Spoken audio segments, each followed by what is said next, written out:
کہ انسان کی اصلاح کے لیے، انسان کو انسان کا بچہ بنانے کے لیے دو طرح کی رہنمائی کی ضرورت ہے، دو طرح سے ہدایت کی ضرورت ہے۔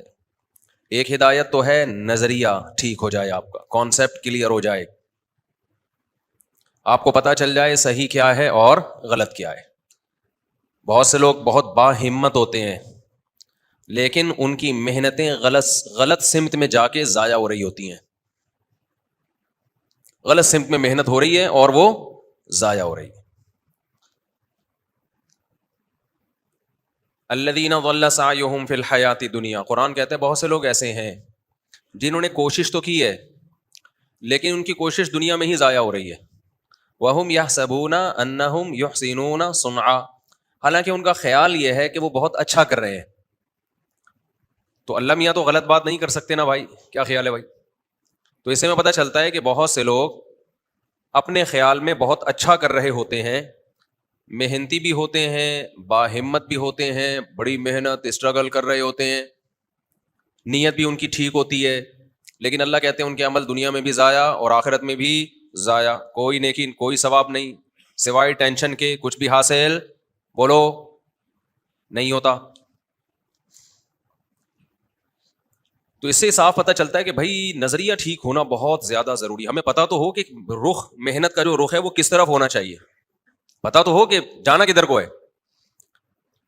آپ نے جانا تھا پشاور، کوئٹہ کی بس میں بیٹھ گئے آپ، محنت تو اس میں بھی ہوگی کہ نہیں ہوگی؟ فرض کریں اب تو کوئٹہ کے روڈ بن گئے، فرض کریں روڈ بھی ٹوٹا ہوا ہو، بس بھی کھٹا رہا ہو، دھکے کھا رہے ہو۔ میں ایک دفعہ کوئٹہ سے میرانشاہ گیا ہوں بس میں، بہت پرانی بات ہے، تو 95 94 کی بات ہوگی۔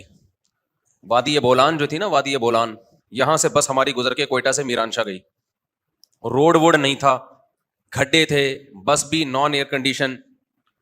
تو مجھے یاد ہے 30 سے 36 گھنٹے کا ہم نے سفر کیا ہے، پیچھے پھٹے پہ بیٹھ کے، بس کا جو پیچھے ہوتا ہے نا سیٹ نہیں تھی، اس پہ ایک پھٹا رکھا ہوا تھا، پھٹا سمجھتے ہیں؟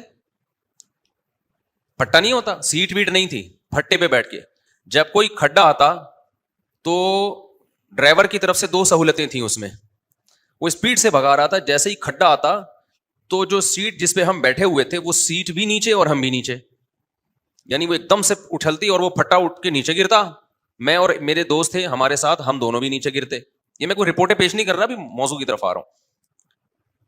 اور 3 شیشے ٹوٹے راستے میں کھڑکی کے، یعنی خود بس ہی کے 3 شیشے ٹوٹے، کسی پتھراؤ سے نہیں بلکہ ٹریولنگ سے، یعنی اتنے کھڈے آ رہے تھے کہ 3 شیشے اس کھڑکیوں کے ٹوٹ گئے، اس میں کھڈوں سے ہی ٹوٹ گئے۔ لیکن آپ مجھے ایک بات بتاؤ، اتنا ٹینشن والا سفر، ہم جب میرانشاہ پہنچے ہیں نا تو رات کو جب سوئے ہیں تو میں اور میرا دوست جو ہمارے ساتھی تھے، لوگوں نے بتایا کہ پوری رات خواب میں آپ لڑتے رہے ہو، باتیں کرتے رہے ہو، لاتیں گھماتے رہے ہو، مکے گھماتے رہے ہو، ہمیں تو نہیں پتا تھا کیا ہو رہا ہے، لیکن جو جاگ رہے تھے انہوں نے کہا یہ سوتے ہوئے میں بول بہت رہے تھے، بہت زیادہ تھکاوٹ ہوتی ہے نا، انسان سوتے میں بولتا ہے۔ اب آپ مجھے ایک بات بتاؤ، اتنا لمبا سفر ہم کر کے جا رہے ہیں بس میں پھٹے پہ، میں نے ٹریولنگ بہت کی ہے، میں نے ڈاٹسن کے پیچھے 24 گھنٹے کا سفر کیے، پیچھے بیٹھ کے کچے میں، سمجھتے نہیں ہو بات کو؟ ڈاٹسن کے پیچھے بیٹھ کے بغیر سیٹ کے کچے میں 24 گھنٹے کا سفر کیا ہے، دھول مٹی کھڈے کیا حال ہوا، کچے میں روڈ کے بغیر۔ نہیں آئی میرا خیال ہے بات سمجھ میں؟ تو لوگ اب ریوو دیکھ رہے ہیں، ریوو میں گھوم رہے ہیں۔ خیر، کبھی چھاؤں میں ملو تو ہم تمہیں کچھ باتیں بتائیں گے، شرط یہ کہ اکیلے میں ملو۔ خیر، تو اب ایک بات مجھے بتاؤ، ایک آدمی 30 سے 36 گھنٹے کا سفر کر کے جا رہا ہے، اتنا لمبا سفر ہے نہیں کوئٹہ سے میرانشاہ کا، لیکن روڈ نہ ہونے کی وجہ سے اتنا لمبا تھا۔ پتا چلا جی جب ہم میرانشاہ پہنچے، پتا چلا جی یہ تو میرانشاہ نہیں، ہم تو بالفرض کابل پہنچ گئے ہیں، کسی اور رخ پہ ہمارا سفر تھا۔ تو کس قدر بڑی ٹینشن ہوگی کہ نہیں ہوگی؟ وہ کھڈے بھی ہم سے برداشت ہو رہے ہیں، وہ پھٹے گر رہے ہیں بس میں، اور شیشے بھی ٹوٹ رہے ہیں، لیکن ہمیں ایک چیز کی تسلی ہے کہ آج نہیں تو کل ہم اپنی منزل پہ پہنچ جائیں گے۔ مجھے کسی کام سے جانا تھا میرانشاہ، تو آج نہیں تو کل ہم منزل پہ کیا ہوگا، وہ ٹینشن ہے لیکن کوئی بات نہیں، پہنچ جائیں گے، تو وہ ٹینشن برداشت ہو جاتی ہے۔ لیکن اگر یہی ایئر کنڈیشن بس کا سفر ہوتا، گدوں پہ بیٹھے ہوئے ہوتے، بہت ہی مزے کا موٹر وے پہ سفر ہو رہا ہوتا, ہم یہ سمجھتے ہیں کہ میران شاہ جا رہے ہیں, لیکن جا کہاں رہے ہوتے؟ ایران کی طرف رخ ہوتا یا کسی اور جگہ کی طرف رخ ہوتا.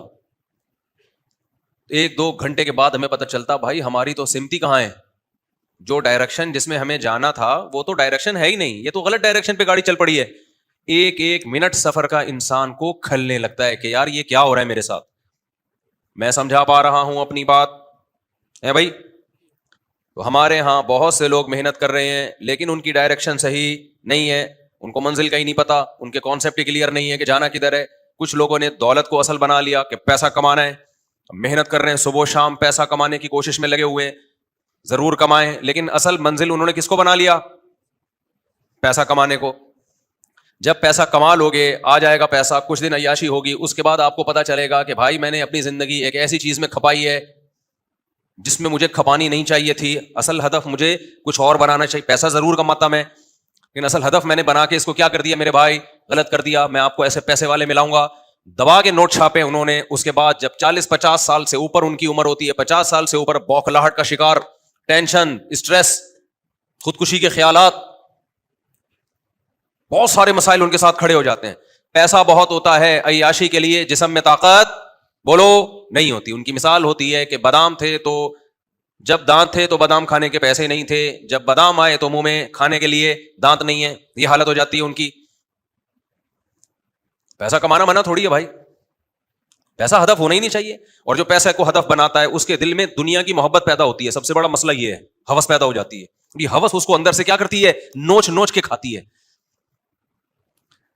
یہ ہوس اس کو کیا کرتی ہے؟ اندر سے نوچتی ہے, اس کو کھانے کی کوشش کرتی ہے. ہر وقت یہ ٹینشن چھن نہ جائے, ختم نہ ہو جائے, میں مروں گا تو اتنی دولت کا کیا ہوگا. میں ملیشیا گیا تو میں نے وہاں چائنیز کا قبرستان دکھایا ولاگ میں میں نے چائنیز کا قبرستان. وہاں جو ارب پتی کروڑ پتی لوگ, ان کی موت کے وقت حالت کیا ہوتی ہے وہ میں نے وہاں اس ولاگ میں بتائی ہے. وہ پریشان ہوتے ہیں, یار اتنا سارا پیسہ میں چھوڑ کے جا رہا ہوں, اربوں روپے, کیا میں مر جاؤں گا اور یہ بعد والے نوچ نوچ کے کھا جائیں گے؟ ان کو تو فری پھوکٹ میں مل رہا ہے. ساری محنت کس کی ہے بولو؟ میری ہے یار. میں نے دماغ لگایا, میں نے امیزون اور فلانا اور ڈمکانا, اور یہ جو آج کل نیٹ پہ چل رہا ہے, نیٹ پہ جو تمہیں امیزون سے پیسہ کمانے کے طریقے بتا رہا ہے نا, وہ تمہیں طریقے بتا رہا ہے, خود کما رہا ہے. نہیں ہے بات, میرا خیال ہے, کیونکہ تم جب اس کی ویڈیو دیکھتے ہو تو وہ خود وہ طریقہ اختیار نہیں کرتا امیزون سے, وہ صرف کلپ بنا کے پیسہ کمانے کے طریقے بتانے کے پیسے کما رہا ہوتا ہے. نہیں آئی تو اس لیے امیزون سے پیسے کمانے کے بجائے بہتر ہے امیزون سے پیسے کمانے کے طریقے بتا کے پیسہ کماؤ. بہت گہری بات کی, ان لوگوں کی سمجھ میں نہیں آئی میرا خیال ہے. دوبارہ بتا دوں, دیکھو ایک تو ہوتا ہے امیزون سے پیسہ کمانا, اس کے لیے تو محنت کرنی پڑے گی. کمپنیوں سے آپ کو کمیشن پہ جو ہے نا لینا پڑے گا. آپ کی پروڈکٹ میں وہاں بکوانا چاہتا ہوں, وہ تو مشکل سے ملتے ہیں, اتنی آسانی سے نہیں ملتا. تو آپ پتہ نہیں کمیشن ایجنٹ بن کے کما سکو نہ کما سکو, لیکن بہتر یہ کہ آپ بجائے امیزون سے پیسہ کمانے کے, آپ امیزون سے پیسہ کمانے کا طریقہ بتانا شروع کر دو. نہیں یہی بات میرا خیال ہے, طریقہ بتانے کے پیسے زیادہ ملیں گے, ویوز بڑھیں گے, آپ کے ایڈ چلیں گے, اس پہ لوگ دیکھیں گے, سب آپ کی طرف آ جائیں گے, یار یہ پیسہ کمانے کا طریقہ جانتا ہے. جب آپ سے کوئی پوچھے گا آپ کیسے کما رہے ہو, آپ بھی اس طریقے سے کما رہے ہو, کہہ رہے نہیں میں بتا کے کما رہا ہوں. یار ان لوگوں کو سمجھ میں بات آتی نہیں ہے یار.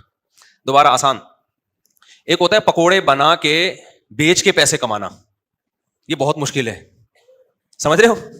پکوڑے بنا کے اس کو بیچنا, اس کے لیے کوکنگ آئل چاہیے, دکان چاہیے, مزدور چاہیے, ہری مرچ چاہیے, بیسن چاہیے, کوکنگ آئل چاہیے, پولیس والوں کے بھتے چاہیے, بہت کچھ چاہیے. اس کے بعد کسٹمر بھی چاہیے. ہو سکتا ہے آپ کا پکوڑا نہ بکے. آسان طریقے, پکوڑے بنانے کا طریقہ بتاؤ اور لوگوں کو بتاؤ پکوڑے میں بڑا پیسہ ہے, یہ بتاتے رہو. لوگ آپ کا چینل دیکھتے رہیں گے اور آپ کے پاس, چاہے وہ ان کا پکوڑا آپ کا بیڑا ہی غرق ہو جائے, وہ دکانیں کھول کے بیٹھے ہوں گے, بولیں گے یار ہمارے پاس تو کوئی کسٹمر آ نہیں رہا. نہیں آئی میرا خیال ہے بات. اس لیے یوٹیوب پہ اچھے برے دونوں طرح کے لوگ ہیں.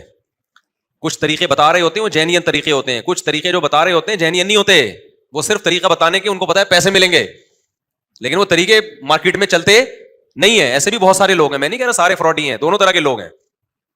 سمجھتے ہو نہیں بات کو؟ تو میں جلدی سے بات کو سمیٹتا ہوں. تو میرے بھائی آپ نے کیا کیا کہ آپ نے ہدف بنا لیا دولت کو, کہ میں پیسہ کماؤں گا, پیسہ کماؤں گا, پیسہ کماؤں گا. تو میں وہ چائنیز کی مثال دے رہا تھا کہ اربوں روپے کما لیتے ہیں. موت تو ایک حقیقت ہے نا بھائی, اس سے کوئی جان چھڑا سکتا ہے؟ ایسے سیکنڈوں میں انسان مرتا ہے پتہ ہی نہیں. کتنے ہی نسخے استعمال کر رہو بھائی صحت کے, اینٹی ایجنگ چیزیں کھا لو, بادام کھا لو, اخروٹ کھا لو, دیسی گھی کھا لو, تو کیا آپ بچ جاؤ گے؟ بیٹھے بیٹھے مر جاتا ہے آدمی. موت کے بعض اسباب ایسے ہیں جو ڈاکٹروں کو بھی پتہ نہیں ہے.